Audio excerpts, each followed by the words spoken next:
हाय दोस्तों, मैं जितेंद्र कुमार, आप लोग का अपना यूट्यूब चैनल मार्जिन में आप सभी का स्वागत है। मैं बिहार बोर्ड 2023 के परीक्षा के लिए वीवीआई प्रश्न लेकर आया हूं, जो 2 अंक स्तरीय प्रश्न है, जो कहीं ना कहीं बिहार बोर्ड की परीक्षा में तबाही मचाने वाली प्रश्न है। ठीक है, इसमें पहला क्वेश्चन देखेंगे, भारत में सड़कों के प्रादेशिक वितरण का वर्णन करें। इस क्वेश्चन को बिहार बोर्ड कई बार पूछ चुका है।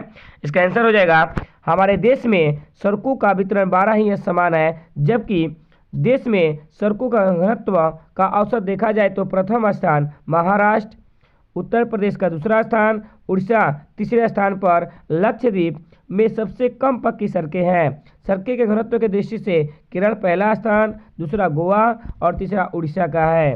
ठीक है, दूसरा क्वेश्चन देखें 2 नंबर। क्वेश्चन नंबर 2 है, आधारभूत संरचना किसे कहते हैं? तो कहेंगे आधारभूत संरचना किसे कहते हैं? कतई जहर क्वेश्चन है।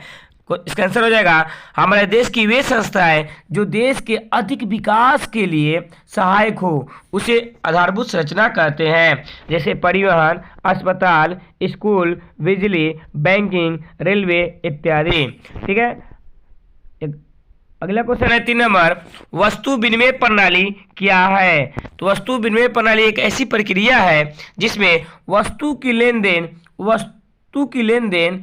वस्तु से ही की जाती है, उसे वस्तु विनिमय कहते हैं। जैसे कोई भी सामान खरीदते हैं, उसके बदले कोई भी वस्तु प्रदान करते हैं, उसे वस्तु विनिमय कहा जाता है। ठीक है, कतई जहर पॉइंट है। अगला क्वेश्चन 4 नंबर देखेंगे, एटीएम क्या है? तो कहेंगे एटीएम एक प्लास्टिक का मुद्रा है जिसका अर्थ स्वचालित टेलर मशीन होता है, जिससे 24 घंटा सेवा प्राप्त कर सकते हैं। यह बैंक द्वारा जारी किया गया मुद्रा है जिसमें गुप्त पिन होता है, जिसकी सहायता से एटीएम कार्ड को एटीएम मशीन में डालने के बाद रुपया निकाला जा सकता है। इसे एटीएम कहते हैं। एटीएम का full form automatic teller machine होता है। कतई जहर पॉइंट है।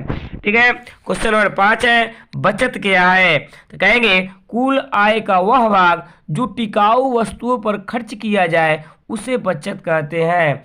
मान लीजिए टिकाऊ वस्तु कोई मतलब कुछ दिनों के लिए रहे, जैसे सोना हो गया, तो सोना को खरीदेगा तो क्या होगा, वो बहुत दिनों तक रहेगा, टिका हुआ रहेगा। आप कहेगा आलू किन के उसको रोक लें, तो ऐसा हो सकता है जी। पालक किन के पालक खरीद कर उसको रोक ले, तो ऐसा ये टिकाऊ नहीं हो सकता है।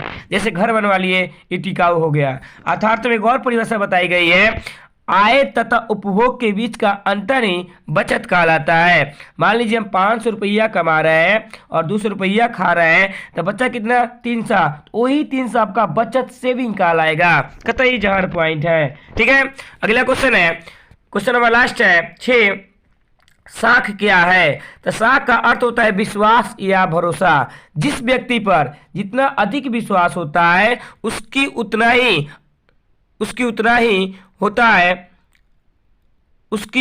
ही अधिक होता है।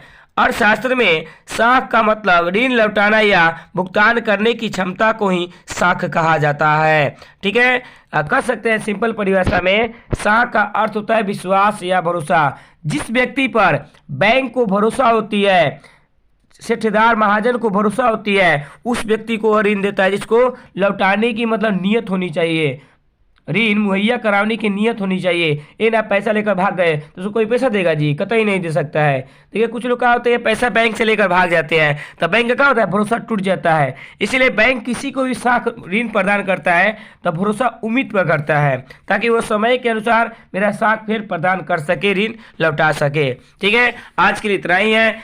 आप लोग इस वीडियो को देखें, शेयर करें और लाइक करें और सब्सक्राइब करें। कहीं ना कहीं बिहार बोर्ड के पेपर में खोपड़ी में छेद करने वाली क्वेश्चन है, कहीं ना कहीं बिहार बोर्ड में तबाही और तहलका मचाने वाली है। आप लोग कम समय में और सिकंदर बनना है तो इस वीडियो को देखें और लाइक करें। कहीं ना कहीं ये क्वेश्चन कतई जहर क्वेश्चन है, छपने वाली है, सीधी सी बात है। ठीक है, धन्यवाद। जय हिंद, जय भारत।